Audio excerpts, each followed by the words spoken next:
नमस्कार, आप देख रहे हैं न्यूज वर्ल्ड इंडिया। आपके साथ मैं हूं Kajol Narayan. SSC GD constable 2018 ये वो मुद्दा है जो अलग अलग राज्यों से उठकर दिल्ली तक पहुंच गया है, दिल्ली की संसद तक पहुंच गया है। जी हाँ, दिल्ली की संसद में आज ये मुद्दा उठाया गया है। और हम देखें तो ये जो स्टूडेंट्स है, जो मेरे पीछे आप देख सकते हैं अभ्यर्थी, ये 2018 में इन्होंने आवेदन दिया था और पिछले 2 महीने से दिल्ली की सड़कों पर लगातार अपनी आवाज उठा रहे हैं और अपने हक के लिए लड़ रहे हैं। लेकिन इनके हक की सुनवाई नहीं हो रही है, ना ही इनकी कहीं भी कुछ भी आवाज को उठाया गया था, लेकिन आज इनकी आवाज को उठाया गया है। वहीं दूसरी तरफ आज एसएससी ने फिर से वैकेंसी निकाल दी है 2021 के लिए, जिससे कहीं ना कहीं युवा खुश तो है, लेकिन एक तबका ऐसा भी है जो मेरे पीछे आप देख सकते हैं, जो खुश नहीं है। देखिए, एसएससी में अगर आप आवेदन देते हैं, अगर आप क्वालिफाई करते हैं, तो BSF, CISF, NIA, SSB, CRPF, ITBP, SSF, इन सभी के लिए आप पूरी तरह तैयार होते हैं।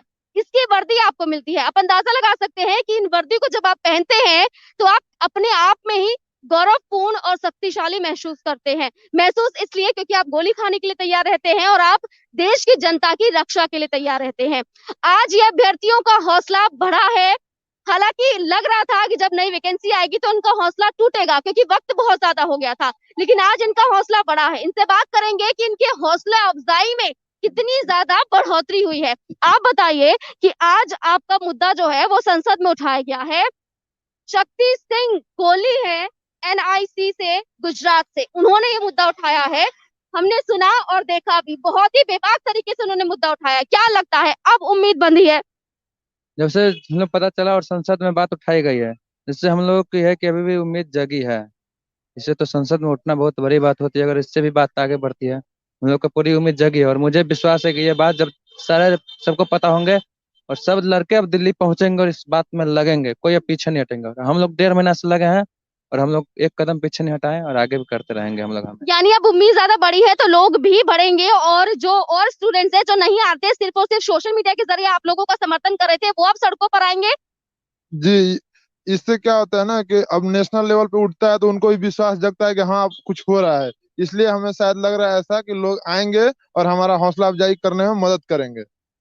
आम आदमी पार्टी एनआईसी ने आपका मुद्दा उठाया है, हो सकता है अपने फायदे के लिए आप लोगों का मुद्दा उठाया हो। क्या कहेंगे इन नेताओं के बारे में जिन्होंने आपका मुद्दा उठाया? हालांकि अब तक तो नहीं सुने थे, लेकिन कुछ नेता आगे आए हैं। हमें अप्रिशिएट तो करना चाहिए, लेकिन साथ ही साथ उनका ये और कह सकते हैं कि उनका खुद का फायदा हो सकता है। मैडम, उनका फायदा क्या है ना है उससे मतलब नहीं, हमारा काम होना चाहिए, हमें ज्वाइनिंग मिलना चाहिए, बस हमसे इतना ही मतलब है। और क्या होगा नहीं होगा, बस हमारा काम होना चाहिए। इसलिए हम कहें कि ये सब हम नहीं देखते हैं कि क्या है किसका नहीं है। देखिए, जिस तरह से दिल्ली की अगर मैं बात करूं तो दिल्ली और महाराष्ट्र में लगातार ये कहा जा रहा है कि कोरोना के जो मामले हैं वो लगातार बढ़ रहे हैं, और कल ही लॉकडाउन का पूरा 1 साल हुआ है और आज भी केसेस जो हैं बहुत ज्यादा आए हैं। एक बार फिर से चरम पर कोरोना है और आप लोग यहाँ पर भारी संख्या में है, 150 से 200 से आसपास है। तो दिल्ली पुलिस कभी भी आपको ये कह सकती है, इस चीज का हवाला दे सकती है कि कोरोना बढ़ रहा है, आप अपने घर जाइए। उसको लेकर कितने तैयार हैं? नहीं, हम उसका गाइडलाइंस हमेशा फॉलो करेंगे, सोशल डिस्टेंसिंग मेंटेन करेंगे, अपने हाथ में सैनिटाइजर लेने की कोशिश करेंगे, मास्क लगा के चलेंगे इस तरह से, ताकि हमें कोई मतलब ये ना कहे कि आप कोरोना प्रोटोकॉल का ये गाइडलाइंस फॉलो नहीं कर रहे हैं। इसलिए हम इसके लिए तैयार हैं। ठीक है, तो हौसला अफजाई हुई है आप लोगों की, आप लोगों का हौसला बढ़ा है, और हौसला इसलिए बढ़ा है क्योंकि आप लोगों की आवाज जो है वो संसद में उठाई गई है। क्या कहेंगे? संसद में उठाए गए और हम लोग का तो हौसला और माने बढ़ गया हुआ है। और हर तरह से माने जैसे महाराष्ट्र का जो है पार्लियामेंट से भी मेरा हौसला बढ़ा है, और उसके लिए तो हम और खुशी का बात है। और न्यू वैकेंसी के लिए हमको इससे कोई लेना देना नहीं है। तो न्यू वैकेंसी के जो स्टूडेंट्स हैं, जो आज से आवेदन करना शुरू कर देंगे, जो मेहनत कर रहे हैं आप लोगों की तरह पिछले 3 साल से, क्योंकि 2018 में आप लोगों ने आवेदन दिया, उसके बाद 3 साल उन्हें मिले हैं बीच में, अब उनके लिए क्या मैसेज है? उनके जो पेरेंट्स हैं उनके लिए क्या खास मैसेज है आप लोगों की तरफ से? क्योंकि आप लोग किस स्थिति से जूझ रहे हैं वो मैं भी समझ सकती हूँ, न्यूज वर्ल्ड इंडिया भी समझ सकता है, आप लोग तो समझ ही रहे हैं।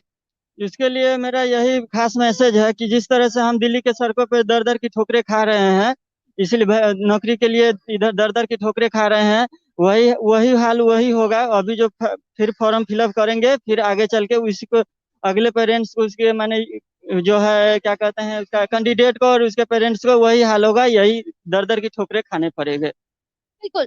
तो अब जो है उम्मीद आप लोगों की बढ़ गई है क्योंकि संसद में आप लोगों का मुद्दा उठा दिया गया है।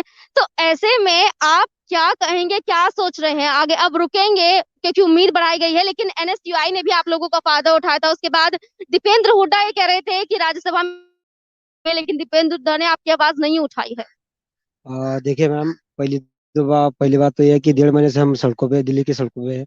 लेकिन 1.5 महीने से हमारी आवाज पार्लियामेंट या किसी प्रशासन तक पहुंची या नहीं पहुंची, हमें पता नहीं था। आज हमें ये पता चला है कि संसद में हमारी आवाज उठी, तो हमारा जो भी आत्मविश्वास था वो हमारा मतलब बढ़ गया है। और एनएसयूआई ने जो, मतलब ऐसा नहीं कि एनएसयूआई के कांग्रेस वालों ने हमारा फायदा करके लिया। जिस भी पार्टी के इन्होंने हमारे संसद में आवाज उठाई तो वो हमारे हमारे भलाई के लिए उठाई है ना।